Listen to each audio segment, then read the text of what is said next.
Government ఇసుక నడుస్తుందో ఈ ఇసుక పోయినసారి కూడా నడవడం వల్ల దగ్గర దగ్గర 500 ఎకరాలు సోయా మునగడం జరిగింది. ₹1 రైతులకి వీళ్ళంతా నష్టపోయిన రైతులందరూ ₹1 నష్టపరిహారం రాకపోగా ఈ గవర్నమెంట్ ఏదైతే ఇసుక నడిపిస్తుందో ఈ కండగాం గ్రామం నుంచే నడిపించడం ఎందుకు? వేరే గ్రామాల నుంచి నడిపించాలి కదా.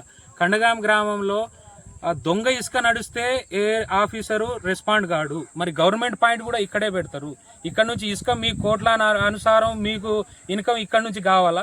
మరి ఇక్కడున్న రైతులకు మీరు న్యాయం చేయరు. సోయాలు మునిగిపోయినాయి, ఇప్పుడు శనగలు కొంటలేదు. అన్ని ఊర్లలో ఈ కల్దుర్కి సొసైటీ 10 గ్రామాలలో అన్ని ఊర్లలో శనగలు కొనడం జరిగింది. ఇక్కడ అన్ని గ్రామాల్లో కొనడం జరిగింది. కండగాం గ్రామంలో రెండు లోడ్లు తెప్పించి ఇంకా 50 మంది రైతుల శనగలు అట్లనే ఎండలో ఎండిపోతున్నాయి. అదేవిధంగా ఇక్కడ ఇసుక క్వారీ ఏదైతే నడుస్తుందో ఇక్కడ దొంగ ఇసుక నడుస్తుంది, గవర్నమెంట్ ఇసుక ఈ నుంచే నడుస్తుంది. కోట్లానుసార ఇన్కమ్ ఇక్కడ నుంచి కావాలా? మరి ఇక్కడ రైతులు ఏం కావాలా? ఇక్కడ రైతులు ఈ ఇసుక లేకుండా వాటర్ లెవెల్స్ తగ్గిపోయి, అది కాకుండా వాటర్ లెవెల్స్ బోర్లు నడుస్తలేవు. రెండో విషయము ఆ బోర్లు నడవకపోవడము, మా పంట పొలాల్లో నీళ్లు రావటం. ఈ 2 విషయాలు చాలా రోజుల నుంచి నేను గమనిస్తూ ఉన్నా. ఈ విషయాన్ని బట్టి మా గ్రామ రైతులకి ఎలాంటి లాస్ జరిగినా ఊరుకునే లేదు. మేము ఖచ్చితంగా ధర్నా చేస్తాము. ఈ ఇసుక ఇక్కడ అరికట్టాలని చెప్పేసి నేను కోరుతున్నాను.